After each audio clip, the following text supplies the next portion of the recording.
Oke, kembali lagi untuk belajar IPS, di mana ini adalah pembahasan masa kemerdekaan, tapi ini yang dari awal kemerdekaan gitu ya. Setelah merdeka, Indonesia bakal ngapain? Nah, itu dia yang akan ditanyakan. Ya, jadi latar belakangnya adalah kemerdekaan di tahun 1945, tepatnya di 17 Agustus. Itu merupakan titik awal ya Indonesia merdeka. Yang salah satunya dicirikan dengan adanya ledakan kelahiran, yaitu baby boomer ya. Baby boomer, makanya itu menjadi ledakan kelahiran atau natalitas yang sangat besar, guys. Kemudian yang kedua, adanya kekosongan kekuasaan. Bukan berarti setelah merdeka ternyata wah, saya bakalan atau negara ini bakalan maju hebat. Justru sebaliknya. Di situ kekosongan kekuasaan di mana masih bingung. Seakan anak yang baru keluar dari telur atau pecah telur gitu ya, bingung gitu ya.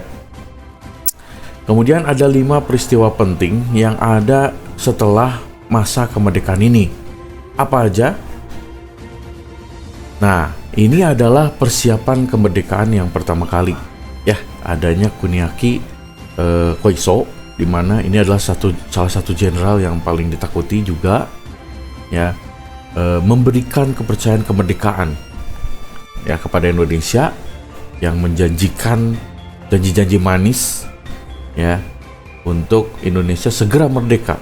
Kenapa? Nah, ini yang kenapa ya, ini adalah tragedi latar belakang kenapa kok Jepang begitu baik sebelumnya ya. Sebelumnya yang kita dijajah mati-matian, justru dia sekarang menjadi baik. Yang pertama adalah gara-gara Amerika Serikat itu menyerang ya Jepang dengan menghancurkan atau melepas gitu ya 2 bom besar di tanggal 6 dan tanggal 9, yaitu dengan tragedi Nagasaki dan Hiroshima ya, Fat Boy dan Little Man gitu ya. Nah, itu salah satu bom yang menghancurkan Jepang.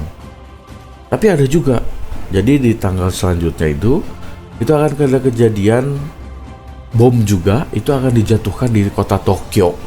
Cuman sejarah ini gak pernah dibahas secara ringkas gitu ya. Oke. Kemudian yang selanjutnya adalah Kuniaki Koiso itu memberikan ya, yaitu dibentuknya BPUPKI pada 1 Maret 1945. Ya, dengan dibentuknya BPUPKI ini dengan Badan Penyelidikan Usaha ya Persiapan Kemerdekaan Indonesia. Oke. Kemudian pembentukan PPKI, karena di BPUPKI dirasa belum selesai, belum beres. Kemudian Jepang memberikan kuasanya juga kepada Indonesia untuk membentuk PPKI ya, Panitia Persiapan Kemerdekaan Indonesia, yang diketuai oleh Soekarno. Oke. Kalau BPUPKI itu yang diketuai oleh Rajiman Widyodiningrat. Oke. Kemudian adanya peristiwa Rengas Dengklok ya, 3 hari sebelum proklamasi ya, ini adanya peristiwa Rengas Dengklok yang di Kerawang. Jadi golongan muda itu menculik, bisa dibilang itu menjemput gitu ya, bahasa baiknya, golongan tua ya, ada Insinyur Soekarno dan Muhammad Hatta. Itu dibawa ya, kemudian dibawa ke Kerawang yang paling aman. Kenapa? Karena merasa bahwa golongan muda, wah ini golongan tua bakalan didoktrin, di brainwash gitu ya sama Jepang. Itu ketakutan mereka gitu ya, golongan muda. Karena identik golongan muda itu lebih gerasak gerusuk gitu ya daripada golongan tua. Kalau golongan tua lebih banyak pertimbangannya. Beda dengan golongan muda yang pengen cepet segera memproklamasikan kemerdekaan. Sedangkan kalau golongan tua berpikir ya, segala sebab akibatnya itu dipikirkan. sebelum menyatakan proklamasi. Makanya daripada di brainwash sama Jepang, maka golongan tua yang Soekarno-Hatta itu dijemput gitu ya pada 14 Agustus nanti. Oke. Kemudian perumusan teks proklamasi. Ya, latar belakangnya dilakukan di rumah Laksamana Maeda pada 16 Agustus 1945. Kenapa yang dipilih adalah rumah Laksamana Maeda? Ya, karena salah satu yang satu juga pangkatnya dan juga tidak dicurigai rumahnya oleh para patroli Jepang. Jadi ada cerita yang tidak pernah diceritakan di sekolah atau di buku pelajaran gitu ya. Jadi saat jalan dua patroli kemudian dibahas gitu ya, ditanya, bagaimana dengan rumah Anda? Aman gitu ya. Tapi sampai saat itu ya, sampai Jepang menganggap bahwa Laksamana Maeda ini adalah pengkhianat. Sampai akhirnya Laksamana Maeda mengundurkan diri ya menjadi Laksamana, dan sampai akhirnya dia menetap di Indonesia sebagai orang biasa gitu ya, karena ditolak di Jepang guys. Itu tidak pernah diceritakan. Oke. Padahal Laksamana Maeda ini berjasa dengan penyusunan teks proklamasi. Walaupun saat teks proklamasi sudah dibuat dengan tulisan tangan, itu dibuang. Ya, dibuang ke tempat sampah. Tapi bahwa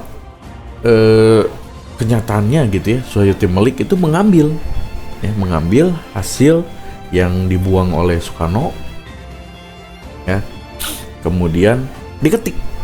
Makanya Soeharto Melik, bukan Malik ya, Melik itu mengetik teks proklamasi yang sebenarnya gitu ya. Selanjutnya adalah ini, kalian mungkin bisa jawab gitu ya, siapa perumus teks proklamasi? Jawab di kolom komentar. Kemudian kuis yang kedua, sebenarnya siapa sih penjahit bendera merah putih? Nah, bisa jawab juga. Kemudian kalau misalnya kalian tahu apa aja isi teks proklamasi yang dibacakan seperti di gambar ini, oke, langsung jawab aja guys. Kemudian proklamasi kemerdekaan ini adalah peristiwa terakhir atau yang kelima, di mana titik puncak kemerdekaan Indonesia. Oke. Ini dibacakan di Pegangsaan Timur nomor 56, digibarkan oleh Suhut dan Latif Hendraningrat. Ini salah satu orang juga yang berjasa gitu ya. Dan juga ada fakta yang menarik bahwa si mikrofon dari pembacaan teks proklamasi itu dipinjam dari salah satu radio ya, radio saat itu, karena zaman dulu nggak ada guys WhatsApp, Line, Telegram gitu ya, makanya itu disiarkan oleh stasiun radio gitu ya. Jadi banyak di video kali ini yang tidak dibacakan, tidak dipelajari gitu ya, tapi kalian harus tahu gitu ya. Kenapa kalian belajar ini? Karena kalian harus bersyukur ya, bersyukur dengan kemerdekaan. Coba bayangkan kalau kita seperti masih perang gitu ya dengan penjajah, itu kan nggak enak gitu ya. Oke. Nah, ini dia teks proklamasi di mana adanya banyak perubahan di teks-teks tersebut gitu ya. Seperti kalimat yang sudah dibakukan, kemudian Jakarta, di sini ada masih wakil bangsa Indonesia ya, yang nantinya diganti menjadi atas nama Indonesia. Nah, ini yang paling menarik adalah kenapa kok 17-8 tapi 05 ya, bukan 45. Nah, kalian harus tahu nih bahwa si 05 ini mengikuti tahunnya Jepang ya. Sekali lagi, ini mengikuti tahunnya Jepang, bukan yang 45 ini. Oke, karena kita masih dijajah Jepang, untuk memberitahukan kepada mereka bahwa kita merdeka, itu ditulislah 05 sesuai dengan tahunnya mereka, karena tahunnya mereka itu berbeda dengan kita gitu ya. Oke. Nah, ini adalah sambutan memperkenalkan para pemimpin kepada masyarakatnya. Ini terjadi di lapangan Ikada ya, dengan mempertemukan para pemimpin kepada rakyatnya. Ya, ini adalah awal-awal